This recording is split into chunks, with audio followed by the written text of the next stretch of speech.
I'm Dijon Tolton, and I play Raven in the film. I'm actually the nephew to the lead character, Sally Richardson Whitfield, and one of the catalysts who kind of begin her change on her road to becoming who she's going to be. Okay, so what is your role in the film? My role is the nephew. He's a different kind of African-American 16-year-old that you haven't seen. How's that? Because he's not the gangbanger, or hasn't been molested or raped. He's just dealing with real stuff, like his mom having a new husband and having new kids and wanting to be something more than what his mom wants for him. So there's struggle. Logical kind of. More educationally wise, because she wants him to be her rock. He's trying to be his own, and finding an aunt and a grandmother that he can kind of, identify with more than his mother is something new to him, which many kids go through. I play a woman named Fran who has a lot of pain. She has a lot of pain. She's very wounded, and she's had a tough relationship with her mom, and now her mom has passed over to the other side, and she's trying to figure out how to put the pieces together for herself in life and in death.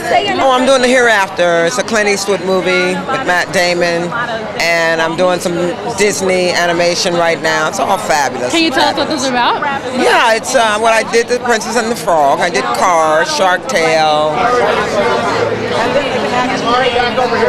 The unexpectedly female cable worker. She's waiting for the cable person to come and help her dismantle the cable, and it turns out to be a woman, and that's me. And we have this kind of really special kind of insta bond when I show up to remove the cable. The last thing you ever expect to have with a cable worker, right? Yeah. I said, absolutely, I want to do this. I was so honored that I was asked to. Camera guy keeps Great, thank you. Sally? A past love of Sally Richardson's character, and he's sort of a guy that tried to give her everything without having a lot to give her, and she doesn't really take to it the way that he would like her to take to it, but they end up having a conversation at the end of the love triangle, I guess, between her character, my character, and Blair's, and we figure out how to part in the most amicable way. But he's like an unrequited or love that didn't quite make it with her. Thank you.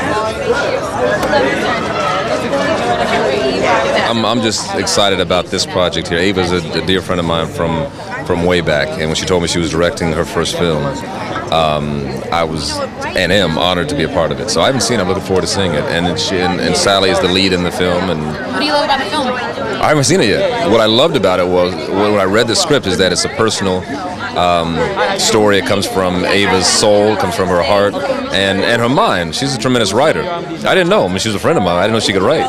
It's the day of my life. I had gone back to Los Angeles, where I was from, and my aunt has died, and I'm there to take care of her for the last year while she's dying of cancer. She's now passed away, and this film takes place on the day that I'm moving out of the home that we have been sharing and living together for the past year.